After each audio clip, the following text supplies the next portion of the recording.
Foreshadow. All right, so the foreshadow segment on the Belated Binge podcast is where we do just that. We pick 4 things that foreshadow something later to come in the series.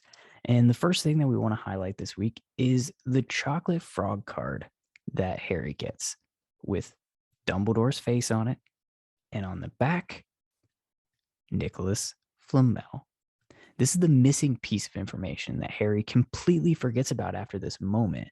But when Hagrid lets the name slip, it's there somewhere in the back of his mind. He's the only known maker of the Sorcerer's Stone, or Philosopher's Stone, and that is the object this whole book is about. And it's right at the tip of his tongue, or right in the back of his mind, and he just can't grab it until honestly, it probably takes him too long. But, shout out to Chocolate Frog Cards for planting the seed. The second thing that we want to foreshadow this week is the scar burn, the connection between Harry and Voldemort's minds. It's written to make us believe that it happens when Snape looks at Harry like he hates him and wants him to die. But it's actually because in that moment, Quirrell is facing Snape, and the back of his head rather, is facing at Harry. And he's got his turban on, which means Voldemort, in this moment, is looking directly at Harry from the back of Quirrell's head, from just across the room. This is the closest that Voldemort has been to Harry since he was a baby. And of course, we're assuming that he can see through the turban because magic. But that scar burn, we're going to have a lot to do with that scar. There's going to be a lot of burning. There's going to be a lot of connection between these two, all going through that scar. The third thing that we want to foreshadow this week is the look that Snape gave Harry, making him think that this is a teacher that doesn't like me at all. Oh, how right he was.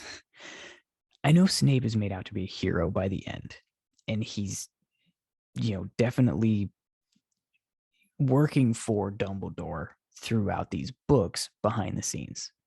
Yes, absolutely. But the whole keeping Lily's son alive but treating him like garbage doesn't exactly win me over. Snape hates Harry. And for those who have said they wish the big reveal at the end would be that Snape was Harry's real father, please think that through. You want to add to how terrible Snape treats Harry and compound it by saying he was tearing his own kid down as though he completely loathed him the whole time? No thank you on that particular headcanon. The last thing that we want to foreshadow this week is Harry's dream at the very end of the chapter. Wrapped in Quirrell's turban, seeing Malfoy laughing at him, who will be his nemesis, Snape, who will be his bully, and that high-pitched just screech of nails on a chalkboard laugh of Voldemort flashing green, Avada Kedavra curse, which is both a flashback and a foreshadow. It's a really heavy dream. And it has so much in it that is just draped in foreshadow, 5 shadow, 6 shadow, 13 shadow, all the shadows are in this dream, and he can't remember it when he wakes up. I don't know if that's for the better or for the worse. The Belated Binge podcast.